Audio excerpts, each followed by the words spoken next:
Hi everybody, it's Barb at Quilt Toppin', and we are here ready to make block number 3. So here is our beauteous block, and we're going to make this one today for block number 3. It's so exciting. So it's the first time we get to use the polka dot material, and I love it. I love polka dots. So anyways, I'm glad you're here with me. Remember, this is a video that's going to take you step by step through every single part. So it is a longer video and it does have some slow spots, but feel free to skip through the parts that you don't need to watch. It's not going to hurt my feelings. I'm not there. So, and then if you want to sew along with me one step at a time, feel free to do that as well. So, without further ado, we will go ahead and get started and make our beautiful block. Okay, so first what we need to do is grab our pattern. This is block number 3, as I said earlier.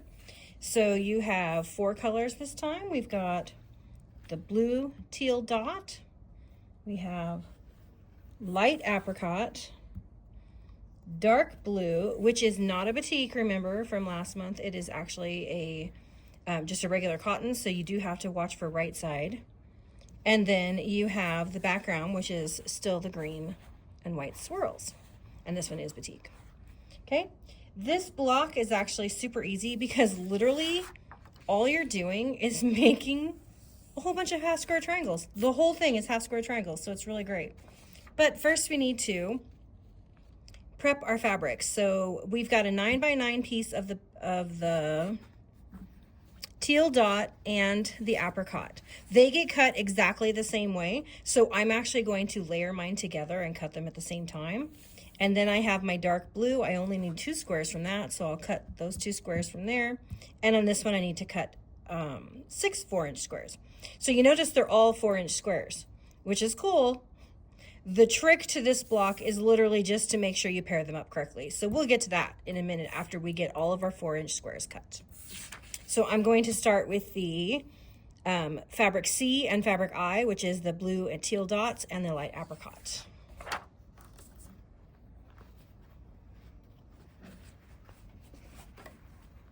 All right, so I'm going to layer these together. You do not have to layer these together. If you're new and you're not comfortable with layering, then by all means don't.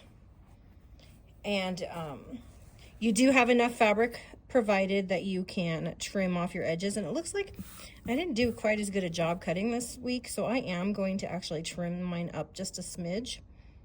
But see, I only need to make 2 cuts of 4. I have 9 inches-ish. I only need 8, so I have plenty of room to play with. I can actually move these quite a bit over and still have plenty of room. So I'm going to move them over a little bit, and I'm going to actually straighten up this side over here because it's a little bit off. So give me 1 second, and I'll get right on that. I forgot to bring my rotary cutter over here. I'll be right back. Okay, I also forgot to bring a ruler, so there's that. So I'm going to... Actually, I'm going to trim the bottom first because I can't see the other side yet. So I'm going to go a little bit past the bottom. But see, I'm lining up so I can see the line over here. This mat doesn't have a 0 on the edge, which is kind of a pain, but I can work through it. It's fine. Yours probably has a 0, which is really helpful. Okay, so there's my straight bottom. So now I'm going to slide it over a little bit so that I'm hanging past my over here so that I can trim up that side as well and get a nice straight cut. Okay, I don't recommend hanging off the mat like this unless you've done it before. I have. Oops, I can't see the bottom, but this mat's kind of a pain. I need to get a better small mat, I think. This mat is really good because it's a turning mat. And so it's super great when you want to like turn to trim, but it's really kind of a pain to actually do your trimming because the numbers don't go past. It doesn't have the quarters or the halves marked or anything like that. So, oh, I didn't quite line that up very well. Okay, good enough. It's gonna get trimmed later anyway, so who cares? Okay, so I'm going to start by cutting 4 inches here, 4 and 4, and then I'm going to come over to the side and I'm going to cut 4 and 4, which I'm using the wrong side of the mat, but that's all right. Okay, so here's my 4. You can, if you don't want to use your mat, you can also use your ruler. I just find if I'm already on a mat, it's just sometimes easier to use the mat. I don't know. I do it both ways. It just depends on my mood. So now I'm going to go 1, 2, 3, 4. So this might be a good time to use the ruler, actually, because this mat is so... I have it on the wrong side. Oh, well. So there's 1, 2, 3, 4. I'm actually going to pull these ones away this time because it'll... Ooh, that one slid a little bit. Did it stay 4? Yep, okay. I'm going to slide these ones down. I think it slid when I picked it up. 2, 3, 4. You know what they say. Count twice, cut once. Sometimes I count like 5 times. It's okay. All right, so now I have all my 4-inch squares for my apricot and for my teal, or blue with teal dots, I should say. I didn't know how else to describe it. That's what it turned out to be. Okay, so these are done. I'm gonna set them aside. Now I'm gonna take my dark blue. Gonna check my edges to see if I'm straight. Apparently I did a much better job trimming this one, so I'm gonna leave it as is. And I'm going to, I need also 4-inch squares, so I'm gonna do more 4-inch squares. Exactly the same way I did last time, except that I'm only making 1 set of 2. If that made any sense. 1, 2, 3, 4. I'm actually gonna turn to the side this time, and I don't know why it made a difference this time versus last time, but who cares? All right, so now I have my dark blue squares. I'm going to set those in my pile. And now this one, I need to cut 6 4-inch squares. So I'm going to check my edge to see if I'm straight, and I am not, so I'm going to be trimming this one up too. It's like my bottom is straight. It's only this edge that's not straight. Maybe the other edge is straight. Let's see. Hey, check that out. I just turned it over and it was fine. Okay, so on this one, what I'm going to do here is I'm going to cut 4, 4, and 4. Then I'm going to stack them, turn them, and cut 4, 4, and 4 again. Does that make sense? I hope that made sense. So I'm going to cut on the 4. These ones are not stacked yet. They're single. So there's 4. I'm going to go to 8.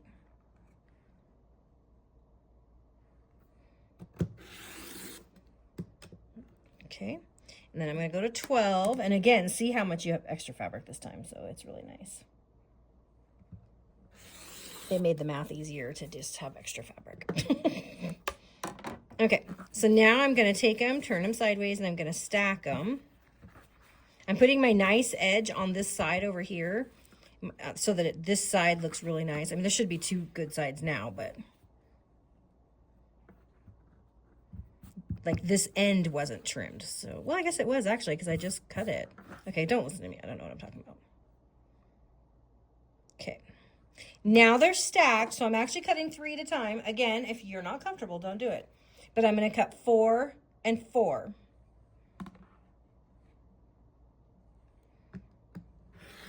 Because when I just cut that one, I actually made 3. So now I'm going to line it back up a little bit because it slid. That's one thing when you're stack cutting. Hold the ruler really tight, like really push it down. Otherwise, your fabric really moves. So that first cut, I didn't hold it down as tight as I should have. And so it did do a little slipping at the end. And so I had to just scoot it back. But if you're going to layer cut, hold the ruler really tight. That really helps. Okay, so now I have all of my 4-inch squares. And we are ready to make our half square triangles already. Okay, so just follow the pattern. On the pattern, it tells you how many to group, okay? So C is blue and I is apricot. So I'm going to do C and I, and I'm going to do 2 sets of that. So I'm going to go apricot and peach, apricot and peach. Apricot and teal, sorry. It is peach. Okay, so I've got 2 sets of those. I'm going to set them aside. Then it says here, background and C. Remember, C is your blue dot teal. So I'm going to go a background and a teal, and I'm going to make 2 sets. So I'm going to go background, teal. Oh, those are pretty together. Background, teal. I really like the white up against that. That's very striking. It's very wintry. I guess I'm into that right now because it's winter time. Okay, and I'm going to put that on my pile. Now I'm going to make 2 sets of the background and the eye, and eye is the apricot. So I'm going to go background, apricot, background, apricot. Set it on my pile. And then the last one is obvious because there's 2 left. I have background and L, which is your dark blue. So I'm going to do my background and my dark blue and my background and my dark blue. Okay. All right. So now all we're going to do at this point is take our whole stack and we're going to make half square triangles. Just like we've done in the past on the pattern, it shows you, you draw a line on the back side of your fabric, of your background fabric, and then you sew a 1/4 inch along both sides, okay? Then we're gonna cut them apart, open them, press them, trim them. Okay, the only thing you need to worry about is this one does have a right side, so you have to make sure that you have your right side, your dark blue, down on top of your white. So I'm actually gonna set that up now so I don't forget. Down on top of my white. The rest of them don't matter because they're batiks. And it doesn't look like there's any of these weird, well, maybe. So there's not really a backside to batiks, but sometimes if you look here, you see how nice and crisp all those little dots are, except for the little string on there. If you flip it over, you can see in a couple of these dots, they have extra little dots. That's technically the backside of a batik. So, and then it's not on all batiks. I'm not sure why it shows up on some and not on others. So if you have that on yours, this would be the back. So you want to make sure when you pair it up, you put your, I don't know what order I went. You put your batik down and then put your right side on top of it. Because that way this is in the back. So I'm actually going to check both of them. So here's this one. Oh, yep, see there's a couple little dots right here, so I'm going to make sure that is going to be up because I want it right sides together, so I'm going to put the good side down. The pink is fine, but so let's look. It's not pink, it's peach. So here's my other pair.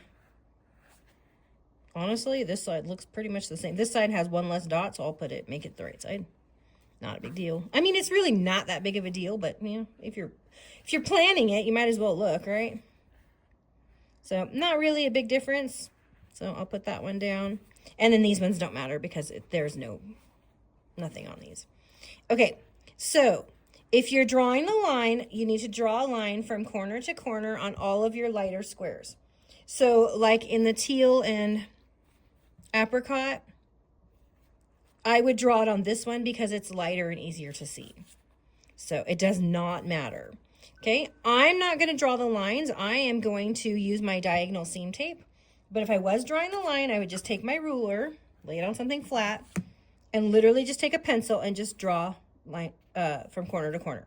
And then sew 1/4 inch on this side, and sew 1/4 inch on this side. Okay? So, all right. I'm going to take these over to my sewing machine, and I'm going to sew them using my diagonal seam tape. I'll see you in a few minutes. Bye. Well, a few seconds for you. Okay, so I have my piles exactly how we just looked at them because I literally just scooted to the other side of the table. So I'm going to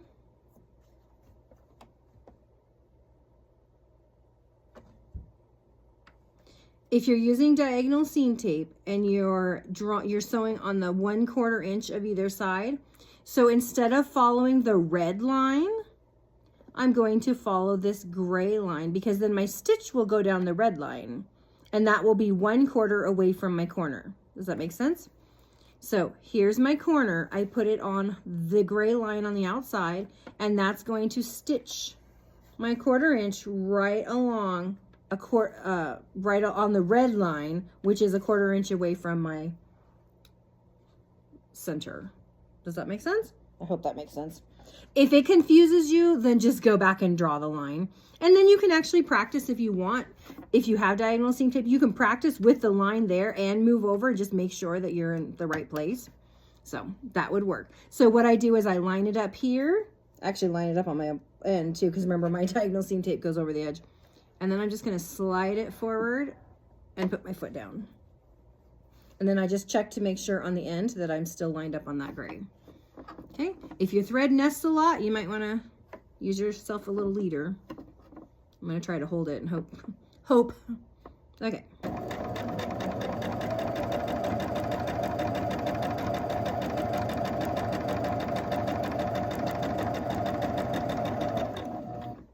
I'm going to chain piece the rest of these, but I want to show you what it looks like. So I've done the edge. Here's my corner, and I'm sewn a 1/4 inch from it by using that line. So I hope that helps and you can tell.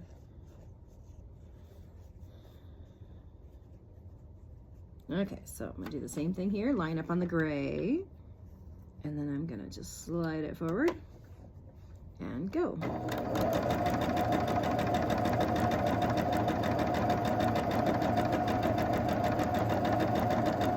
It always stitches on the red line, so as long as you keep that in mind, it's actually quite helpful. Okay. I'm just chain piecing. So I go to my gray line, slide forward.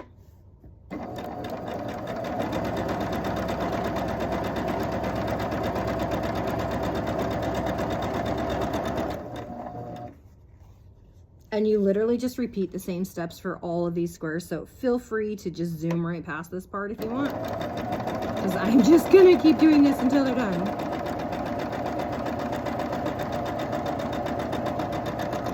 But I do know that some of you like to follow along in real time, and so you go right ahead and do it. I don't mind the company.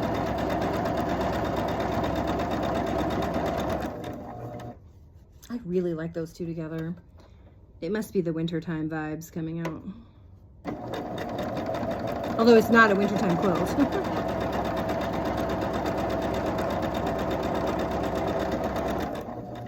These blocks are definitely not winter related. You know what? I think this one has a weird crease in it. I feel like I should have ironed it. Let me see if I can crease it out with my fingernail.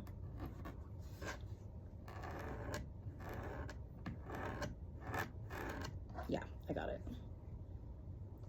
So if you do have a weird crease in it or something, you know, you might want to make sure that you press those ahead of time.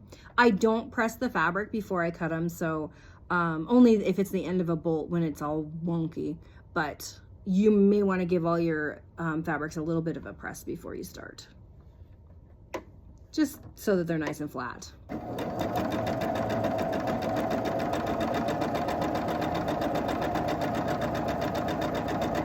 They have a little ridge in them when you are sewing them. You will sew that little ridge into your block, so you want to make sure that they are flat.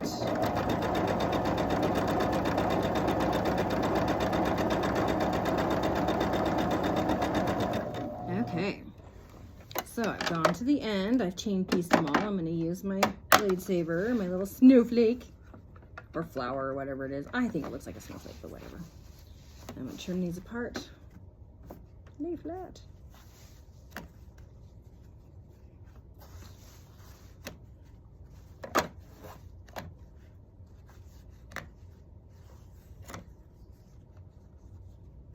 And add that one to the stack. Okay, now they're all cut apart, and we're going to do the sewing on down the other side. So you're going to use the other gray line now. So you're going on the inside. So you're going to line up your point, and you're going to go on the gray line just like you did on the other side, and you're just going to slide it up. And then keep it lined up on the bottom on the inside line. Excuse me. And sew away. I'll show you what it looks like in just a second.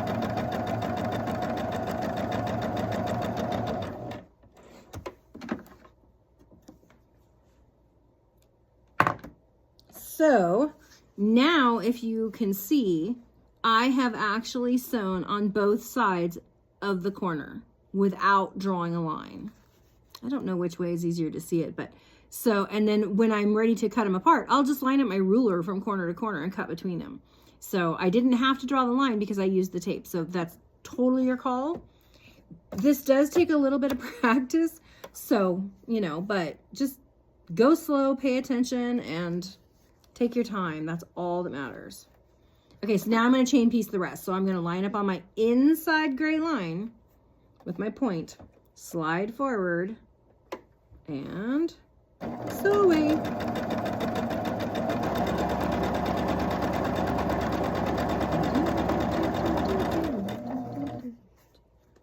And apparently sing.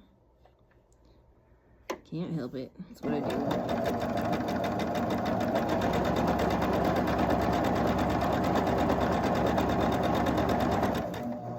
You guys just don't know what kind of shenanigans go on when I'm in here by myself. Come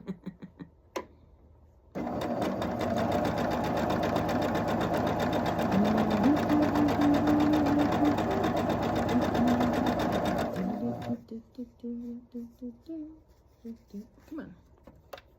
Line up on my gray line, slide forward, check my gray line on the bottom.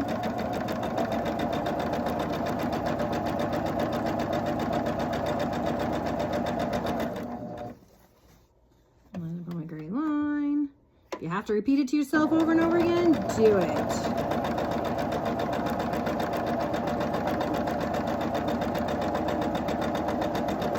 I'd rather talk to myself than have to rip them all out and start over. Oops, had it the wrong way. Line up on my gray line. Oopsies.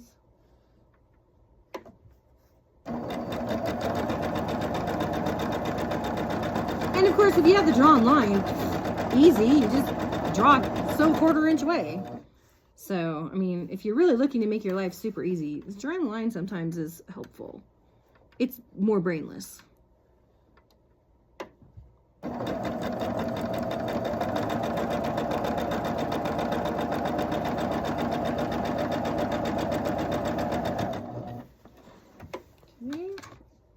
all those. Gonna use my blade saver. Get back on there. It's magnetic and I always knock it off. They keep going underneath my sewing machine.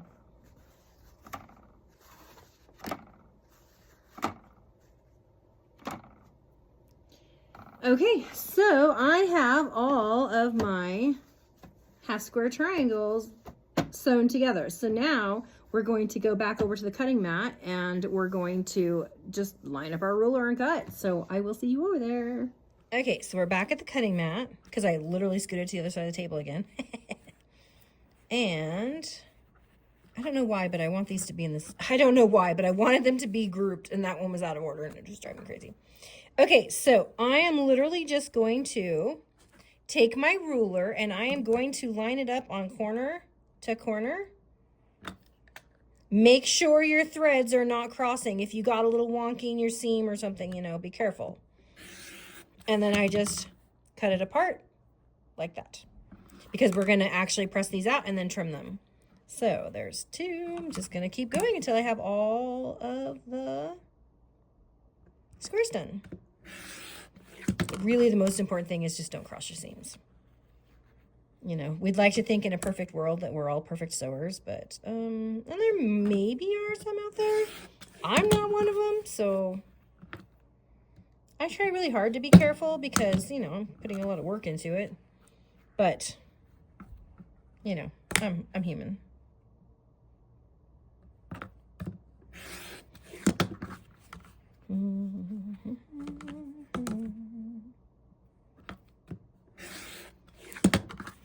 We're going to actually press these open and then we're going to actually, I just said actually twice, trim them, like square them up, just to make sure they're the right size.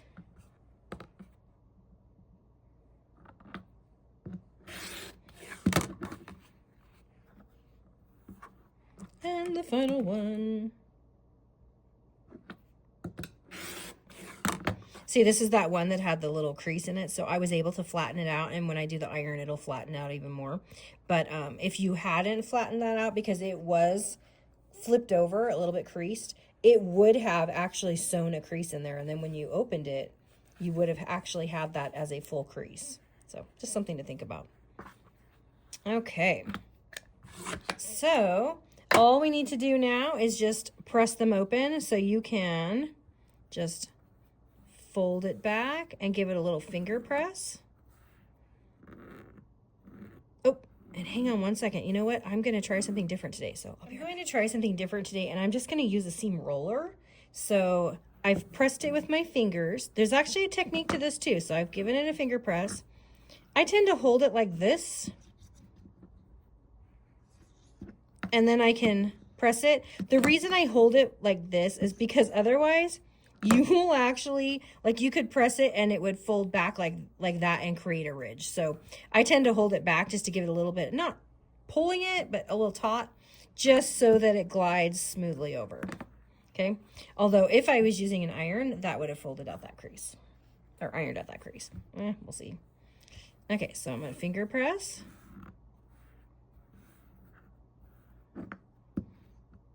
And roll.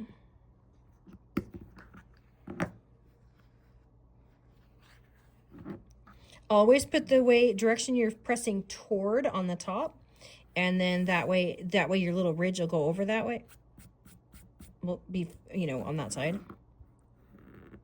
And also, if you have any darker colored fabrics, it's not going to shadow behind the white.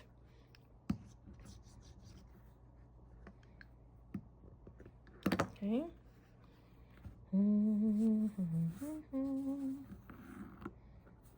If you're ironing, just be careful. You don't want to actually like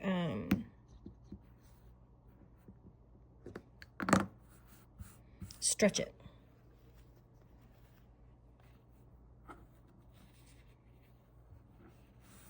Again, this is really boring to watch, so you can totally just go zoom through it. You know what? I did not do a very good seam there, did I?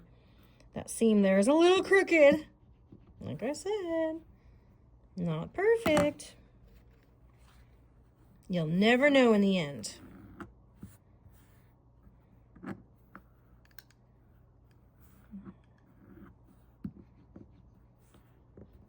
Maybe it was the way I was flipping it back. Maybe it was me. You never know. I think it is me. Because it did on all of these.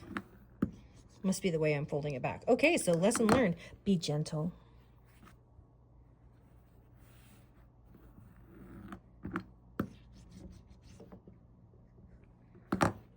This little roller is super handy, especially if you're doing foundation paper piecing, which you need it because you have to roll everything. You don't use the iron during foundation paper piecing because you're on paper. And if you're just doing little small blocks,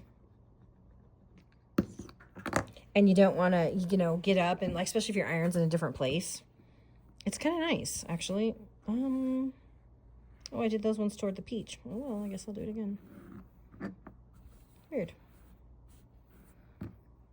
Peach is lighter, so naturally I would have went towards the lighter fabric, but oh well. I'm going to do them all the same just because that's how I am. It might be a little anal, but whatever.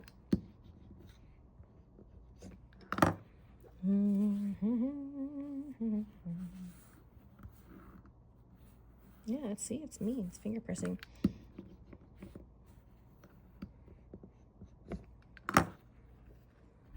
Now, this one I definitely want to go towards the blue because that's white and that will actually show through. It's not going to show through on the apricot, so that's why I wasn't too worried, but it will show through on the white.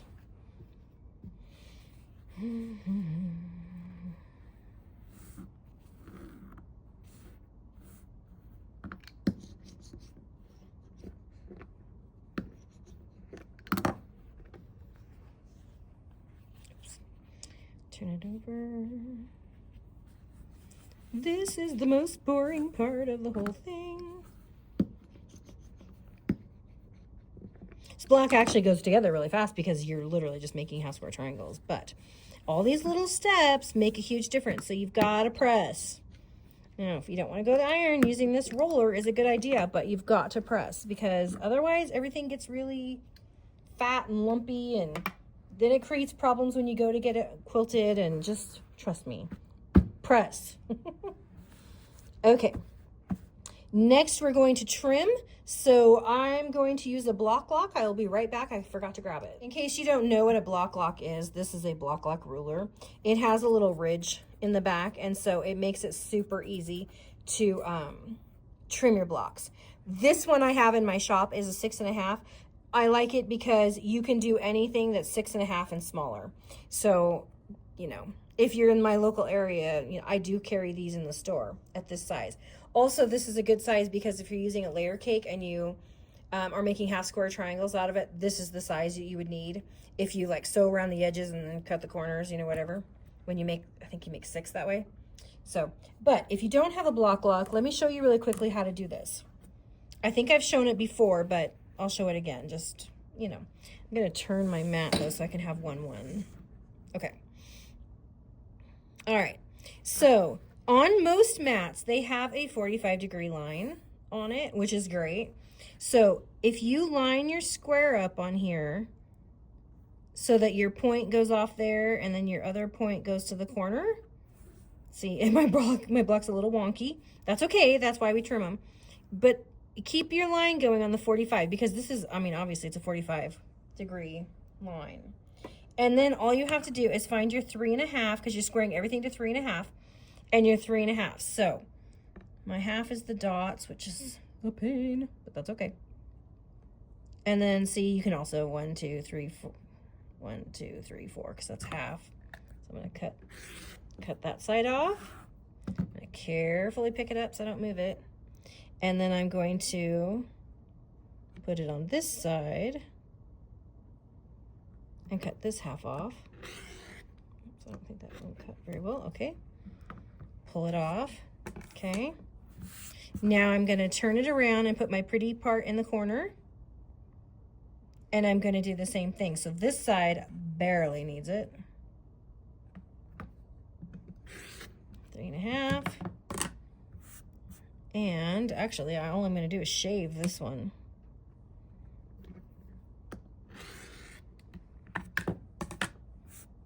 And now I have my perfect square. And I've got my dog ears are cut off at the same time. These are so pretty together. Holy cow, I love it. Okay, so that's how you would square it if you don't have a block lock or some other trimming tool. You could also use your ruler. You can also put your 45, well, let me see. There's the 45. I'm like, that is not gonna work. Put your 45 right on your ruler and you can do it that way too and kind of, but it's harder because you have to read all the numbers and the lines and it's just harder. So I like to either use the mat or use my block lock ruler. Okay, so now I'm going to use my block lock trimmer. And if you have never used a block lock trimmer, it looks like this. It has a ridge on the back. I think I've said that already. I'm not sure. Anyways, and you always remember block background. So the words always go on the background. The ridge is really great because when you put it down, you just literally slide it over and it bumps up against your seam. It's called a lock because it locks on your seam and then you can literally slide it back and forth. So what I always do to use this is I slide it down. Now I'm cutting them down to 3.5, right? So my 3.5 line is right here. It's this one and this one. So I just want to make sure that this side is outside of the 3.5, and then if I want to trim on this side. So there's extra on both sides. I hope that makes sense. Another thing you can do is if you're doing a lot in the same size, you can actually take some washi tape and put on here. You can see on this ruler I've been using, I'm doing a different size block and I'm trimming it with this because it's an odd size. I actually put painter's tape on my ruler because that's the line that I'm using. So you can mark it however you want. Painter's tape is good. Washi tape is cuter, and it also doesn't leave a residue. Neither one of these will leave a residue on your ruler. So that's something else to do. You can put it right on here too if you want. So I'm just looking to make sure I'm past 3.5, and then I'm locked up against the fabric. Then I just take my cutter, cut one side. I always cut that side backwards. I don't like starting on the corner. It's just me. You can if you want to. Okay. And so now I'm going to turn the whole thing around. I'm going to turn my ruler around because the words have to go on the background. I'm going to butt it up against again. Now I line 3.5, 3.5. And then I have excess. Cut them off. And there's my little squirt. Stuck in my sweater. So this is actually very simple. You don't have to do a whole lot of thinking. Where when you do it the other way, you have to really, read your mat and stuff like that. So it's up to you. You can do it however you want. So I am just going to sit here and trim up the rest of my blocks. I'm going to put background. Okay, I'm going to slide down so that I'm at the 3.5, or, I have excess. Excess, okay. Trim. Trim. Now, my mat technically spins, and I usually do that, but right now it just hits the camera, so I'm not spinning my mat today. But this mat does spin. And when you're using a block lock, man, that's so easy because all you do is turn it, slide it. I love sliding mats when you're doing small pieces. Okay. Oh, now this one's different because I didn't press to the lighter side. If you notice, this is the one where I pressed the apricot. So the apricot is like the blue on this one. And so the blue now at this time is the background. You can tell because the ridge is right here. There's actually a ridge right here and it's going that way. So you want your words opposite of that. So I put my words over here this time and now I butt up against it this way. It's only because I pressed it the wrong direction. So I'm going to put it on here there. Now I can see my ruler. Ooh, this one's a lot closer. So there's my 3.5 line, 3.5. Ooh, barely. I might even slide it up a little bit. There you go. So now I have trimming a little bit off each side.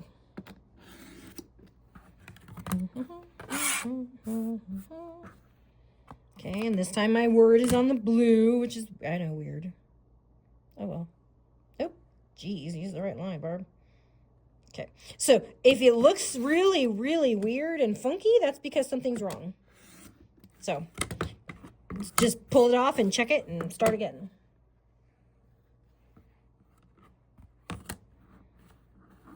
So if you put this on the wrong way, you do this. Oops, I think I just... Oh, well, for crying out loud, I did that one the other way. Okay. If you put it on and it looks really funky because it's facing the wrong way. Okay, I am just going to go through here and I'm just going to finish these all up so you can follow along if you want. It's pretty boring. But if you're doing it at home, I mean, that's fine. If you're following, doing it with me, then this is a good thing to keep in mind. Follow along. But feel free to skip it. It's pretty boring.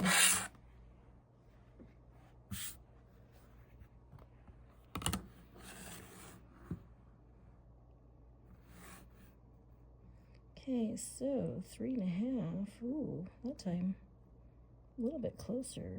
Okay, oh, there we go. Oops, I got that fold. My little piece was folded under, so be careful. You don't want that to...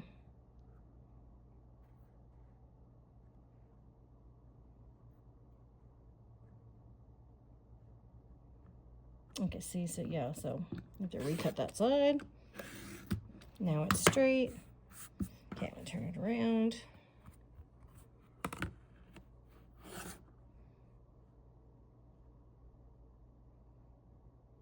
Go to my 3.5. Ooh, not much. It's okay. Doesn't matter how much you cut off, as long as when you're done, you have 3.5-inch squares. That is all that matters. You know, you gotta have your ones. So 3.5, 3.5. Okay, I don't have that lined up very good. Not lined up here, just lined on my mat. I didn't have enough space to cut.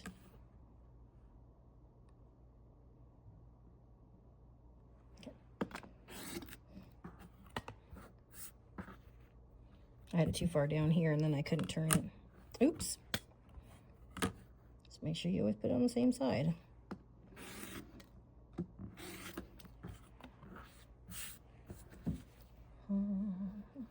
Okay, now we're back to normal.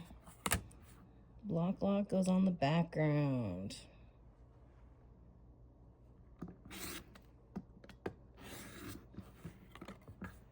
I always trim standing up. Do you guys trim standing up or sitting down?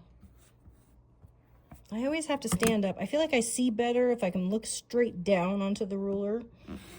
If I'm sitting, I feel like I always get wonky cuts. I'm just not a sitter with a lot of that kind of stuff. Try it this way. Oh, that one's close. Again, like I said, none of us have perfect seams, so sometimes you don't have to take off very much. And that's okay.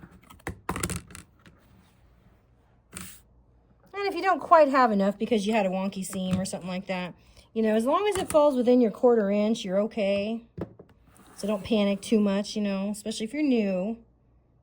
Panicking is not allowed, and this one's pretty wonky.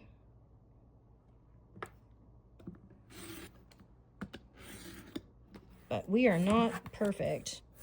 And if you can fudge something into your 1/4 inch, you go for it. Just be careful. Like sometimes I mark them. I'll put like a window clip or something on it. If there's like a side that's kind of small or something like that. Just so I don't forget later that it's smaller. And that's fine. You never know when you're in the end. As long as when you're done.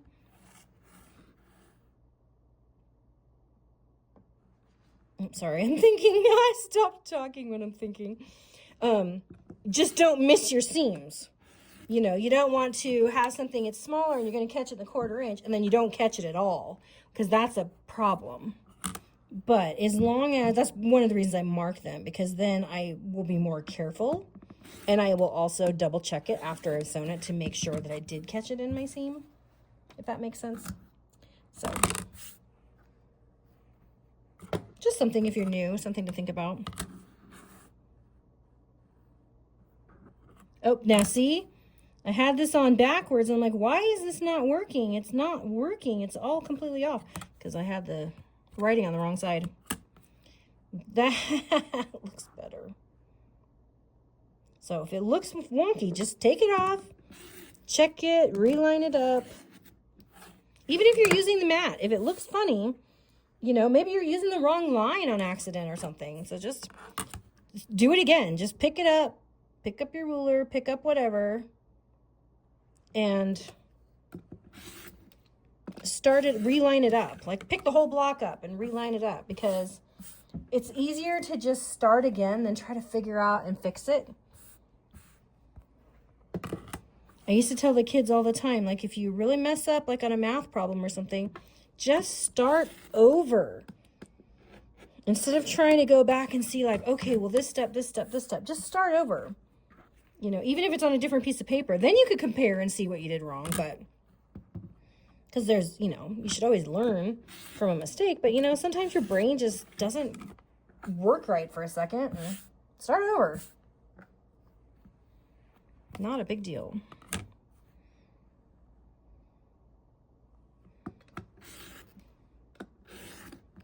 I'd rather start over than mess it up.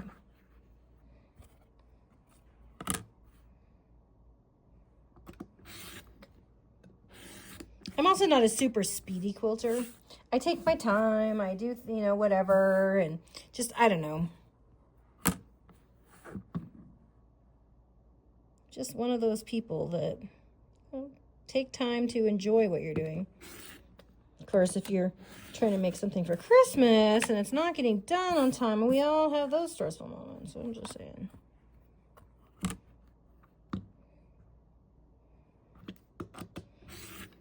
Like trying to make sure you have a video done before you have block of the month class. Oh, what? I would never wait till the last minute. Okay, so that's trimming, and now I've got all my little squares here, and I'm going to clean up here a little bit, and then I'm going to lay them all out so that they are ready to go. So, yay! It's getting closer. Now we get to see the beauty of it all because we put it together. So I can't wait. Okay, so I got my design board out. I cleaned up. Oh my gosh, I wish I had little quilt fairies that could clean up that fast, right? All right, so now we have everything together, and what we're going to do is we're just going to lay it all out according to the picture. So, because those are the exact colors. And I'm not doing this from memory. I am literally just laying it out. So there's a corner. The dark blues go in the corners, so I'm going to do those first. Putting it on my design board, because as I sew my rows and I go press between them, I can just carry it straight over to the ironing board, which is really nice. Okay, now this one goes like that. I'm literally just looking at the picture. So now I'm doing all the peach and white. So then there. Apricot, sorry. It's apricot. This one goes like that. I think. I might have these wrong. We'll find out when we put the other colors in the middle. Who knows? Oh my gosh. Okay, so now we're going to have, oh, let's do the blue and white first. Oh, actually, maybe we'll do the peach. Okay, so it goes blue, peach, according to the picture. Yeah, you know what? It's actually turning out it's easier to do it from the middle. Okay, so now I'm going to have this one.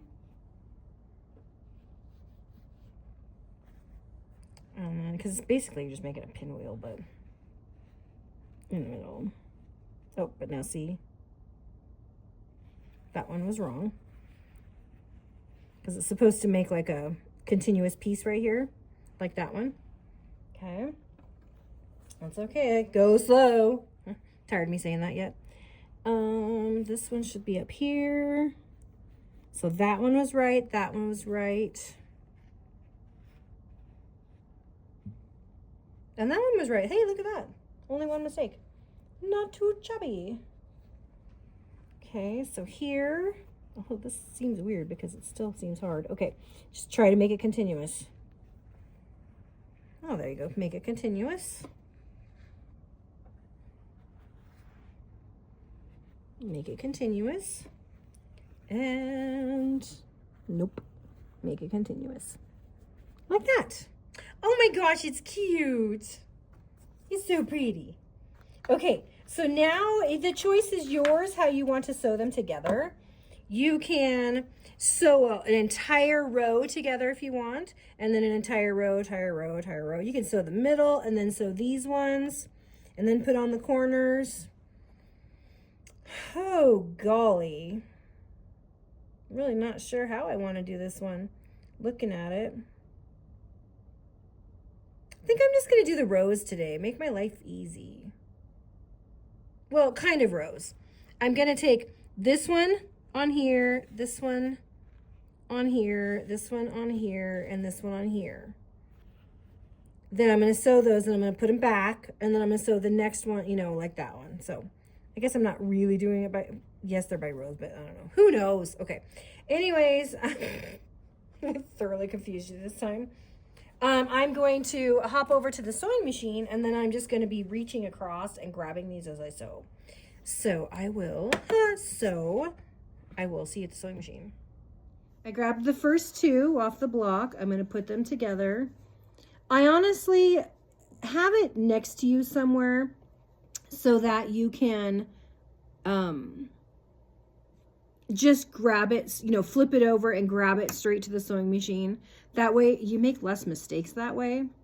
So I want these to nest, and unfortunately, oh, they are going the right way. So I want them to nest. So nesting is where you've got your this going this way and your extra going that way, so that your seams will lock up together, and you can pinch them and feel that there's no bump and there's no gap, and that's what you want.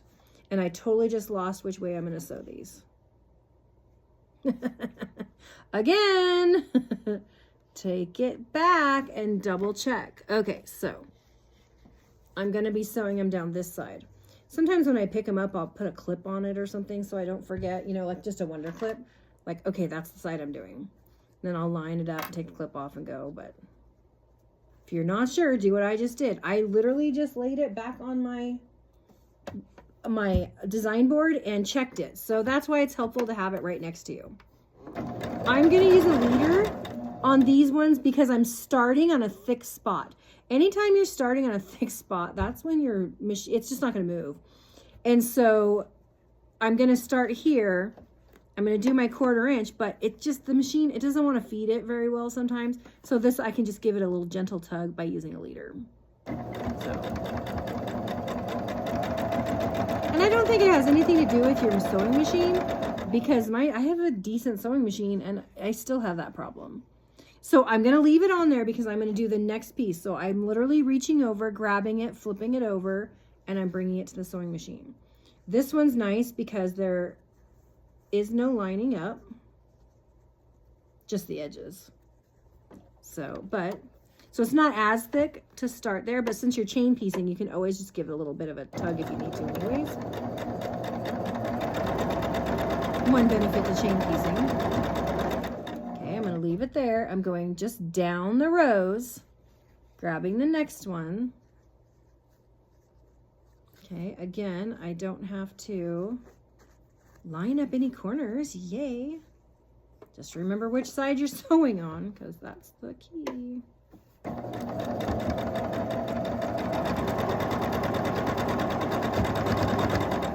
Okay, and then go flip over the last one.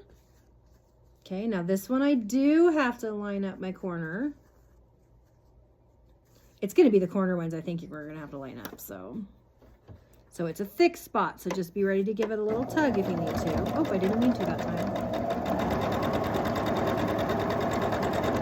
Okay.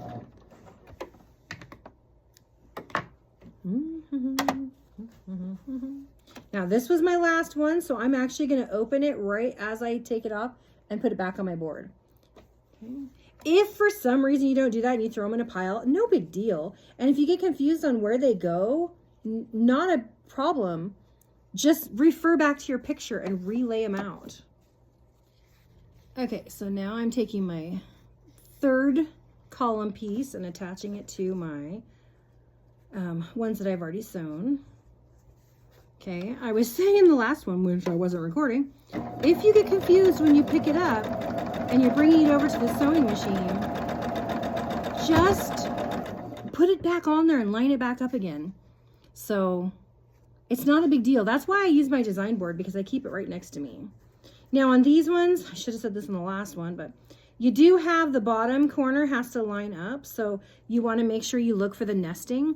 So the nesting is where one extra fabric goes one way and one extra fabric goes the other way. So then it puts the little lump in your seam, the little ridge, and you can feel when they're lined up because there's no gap and there's no bump.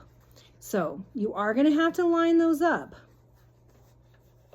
anytime they come up. So just pay attention. If you trimmed them, they should line up pretty well, actually. So now I'm gonna go here because you're also, you're making a pinwheel in the middle. So I'm gonna line this one up. See, I just lined up that one so it nests. Lined up the edges. Come on, you can do it. There you go. Okay. Put it on. Might need to give it a little tug from your previous ones because I started it on a thicker spot. So anytime you start on a thicker spot, you may have to, I can't remember what I was saying. You may have to give it a little tug. Now, this one that I just picked up, if you notice, the ridges, the extras are going the same way. You're going to need to flip one of them over if you want it to nest properly. So I'm going to flip over this one on the top. I'm just going to flip it the opposite direction. I know underneath it's not going to be super pretty, right? But that's okay. So you're not really going to be able to tell too much. I know it's a white, but it'll be okay in the long run. Once it's all quilted and done, it won't show that much. Probably at all. Especially once you get batting in there. Because once you get the batting in, it gives a little bit of extra color or blocking maybe to the lighter fabrics. And so a lot of times you wouldn't see that anyways.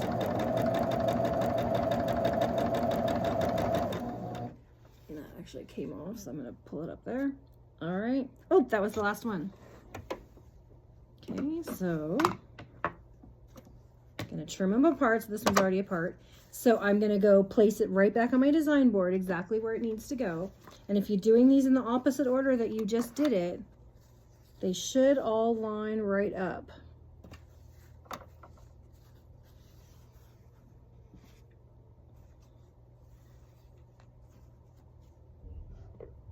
And I always remember the dark blue goes in the corner. That helps me lay them out.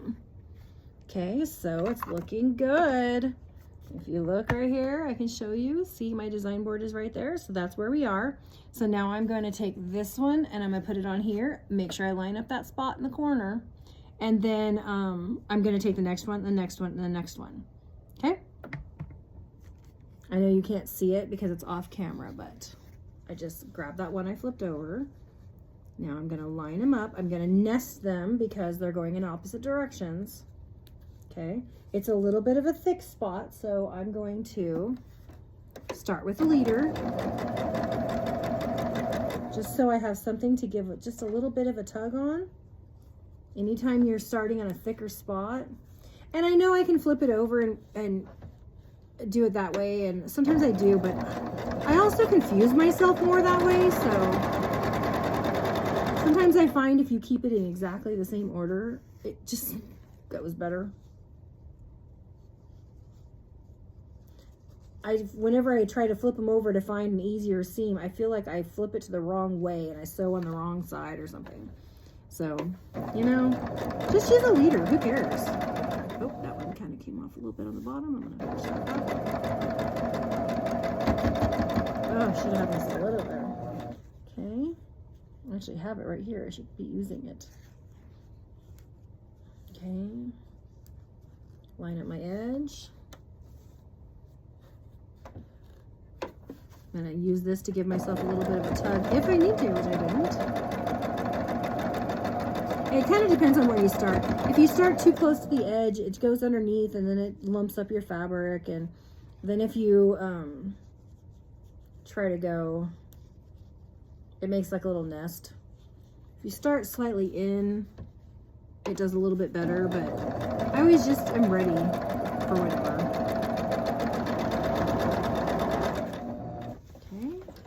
Those are done. Cut it off, and remember my dark blues go in the corners because this time I have all 4 pieces together.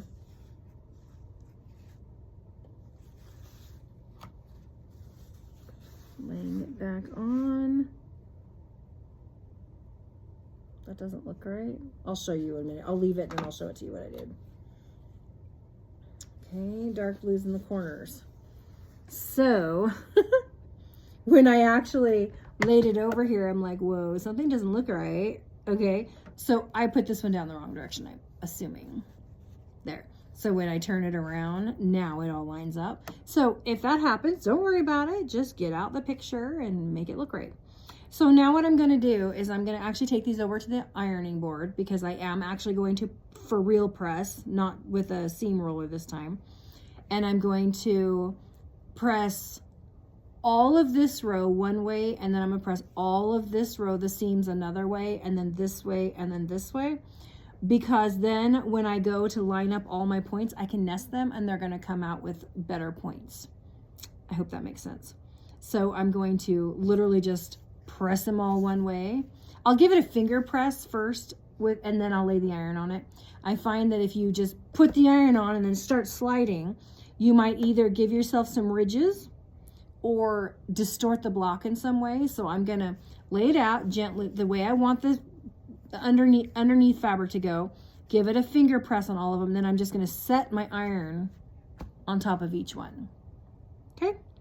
So, and then I'll do the same thing on this row, but it's all going to go that way and then all this way and all that way. So if you don't have a design board, I highly recommend you get one because I can pick this whole block up now and take it with me.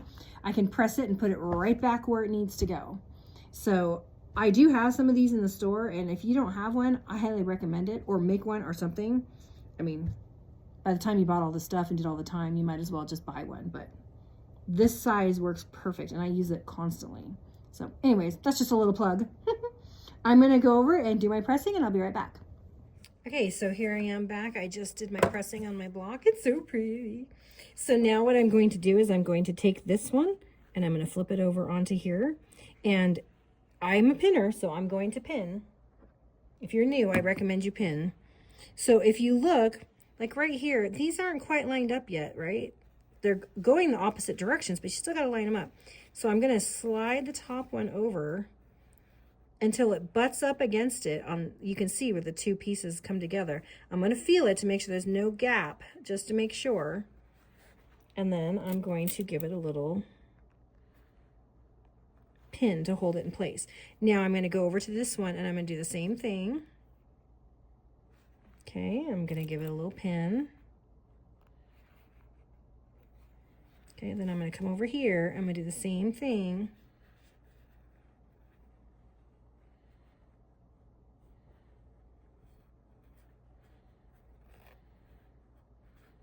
Sometimes it takes a little bit more finagling. Oh, there, I got it. You can always feel when it slips into place with your fingers. It's nice. I'm going to give it a little pin. Okay, now I'm going to take this over to the sewing machine, and then I'm just going to sew along, and I'm just going to go slow and steady so that I can make sure I keep those little points lined up. So that's just a lining up points tip for you. Okay, so I'm going to go sew. Okay, so I just got done pinning all of these, so I'm going to actually start with the leader, because I'm starting kind of on a bulky end. Okay. And now I didn't pin this one, but I am actually still trying to line it up, even though I didn't pin it. You could pin it if you wanted to. Not a bad idea. And then just slow and steady when you get up here. I'm going to use my stiletto. It's on the other end of my seam ripper. We've got these fancy double-ended seam rippers in the store here. So, and they'll be on my website soon if you want to buy one, if you're not from my area. Anyways, I'm going to hold down my fabric, so especially right here, because I'm about to take this pin out. And I don't want this to move, so I'm going to hold it with my stiletto like that. I don't know if you can quite see what... This is my stiletto, I'm holding it down. Just don't run your stiletto underneath your needle, because that would be bad. See, I can push that fabric down. Lift it up a little bit. Okay, so I'm going to pull this one out. I'm going to hold it with my stiletto. It's nice because it has a sharp point, which hurts if you stab yourself, but you can really stab into your fabric and hold it in place a little bit better. Okay, I'm going to take this pin out. Now I'm going to hold it together. Make sure this end is lined up like I did on the other side. It is. I'm going to stab it and hold it with my stiletto.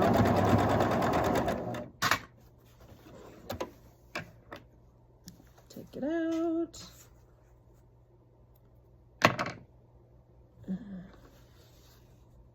Let's see how we did. Not too bad. Got off in a couple spots. Not enough to make me worry about it though, so overall it's not going to be bad. Kind of weird because I did line them up, but oh well. That's life. So if it really bothers you, you can take it out. It does not really bother me, so I'm going to leave it because in the grand scheme of things, you're not going to tell. So now I'm going to grab the next row. I'm going to go put it over on top of the piece. Here's my piece.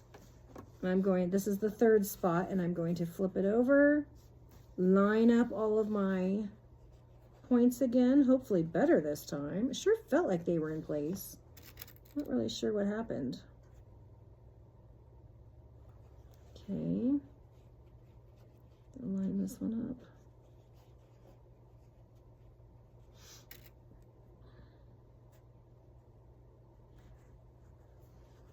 Gotta line this one up. Although one of them I did feel a little bit funny. It kind of felt like it went into place, but then I wasn't really sure. But so that could have been one of them, but all of them? Oh well. Like I said, we're not perfect sewers. Not all perfect. And to be fair, I am literally trying to hurry. I know I said I like to slow down and enjoy my quilting, but now that the store is open, I'm trying to hurry so that I can get done before anybody comes in.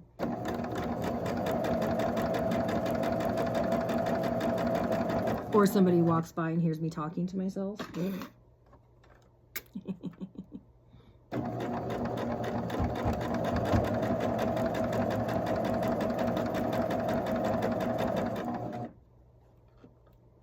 I'm also pressing with my finger when I take the pin out, hoping that they don't move.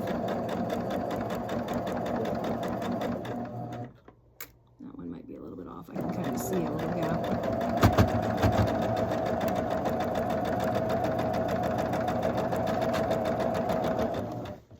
Let's see if we did any better on that one.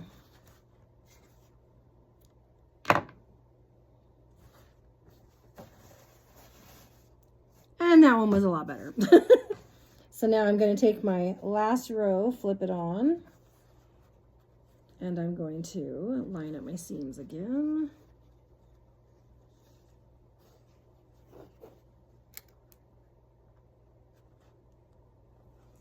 Okay, then I'm going to come over here, line up this one.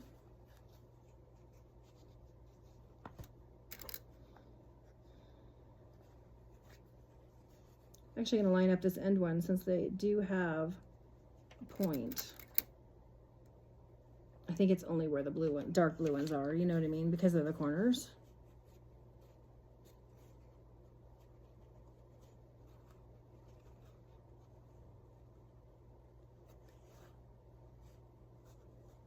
Oh, there we go. And here's a dark blue one again, so I'm going to line that one up. Actually, I'm not. I'm just going to hold it and put it underneath the sewing machine. Okay.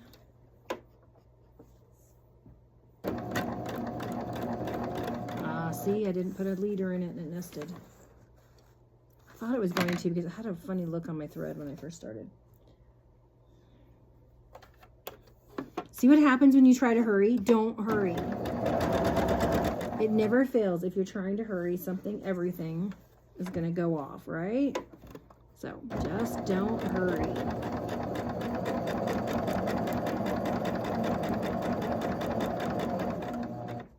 Take out the pin. Hold it.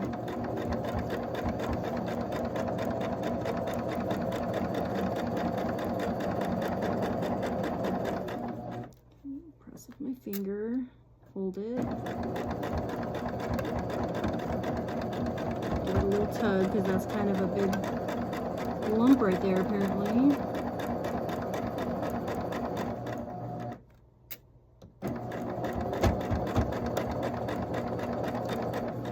I just stabbed myself with my stiletto.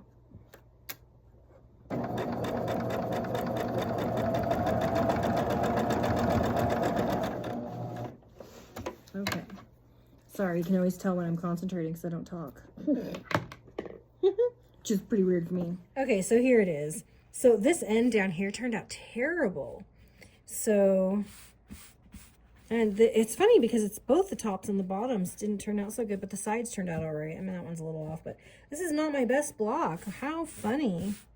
But, I mean, overall, it's fine. It's going to look okay. I don't think I'm going to take that out. I have a feeling this is the block that I just struggled with when I was doing my trimming. It slipped, and I didn't show that on camera, but it slipped and I tried to fix it.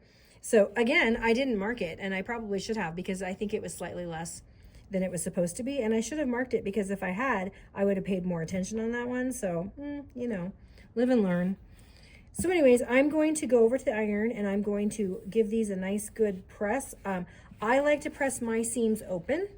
My last seams, I don't know why, I just do. I feel like it makes it look flatter, but that's entirely up to you. You can flip it over. See, this one came out really good, so whatever. However you want to press it, so you can go ahead and press that, and then I will press mine and be right back. Okay, so I am done. I actually did go back and take out that one seam that was super bad, and I fixed it, so now it's not that bad. Although now it makes the other end look not so great. But my rule is, if I put it on my design wall and walk away from it and look back from a distance, if it bothers me, then I go fix it. And if it's super obvious, and well, if you look, this one's more obvious, but you know, overall, I think it's gonna hide in the quilting. You know, once things are quilted and puffy, things don't show up as much. So I am okay with it. That one was a little bit bad, so I did, because that was that one square I told you that I trimmed wrong. So I did go back and fix that one. But overall, I think it looks really good. It's so pretty. I absolutely love these colors together. So anyways, I hope that you enjoyed the block. You can trim it now if you want, or you can wait till the end like I do. I always wait until I get all my blocks done and then I trim them. So whatever you like to do. So this is the final block, and I hope you enjoyed it and you like it.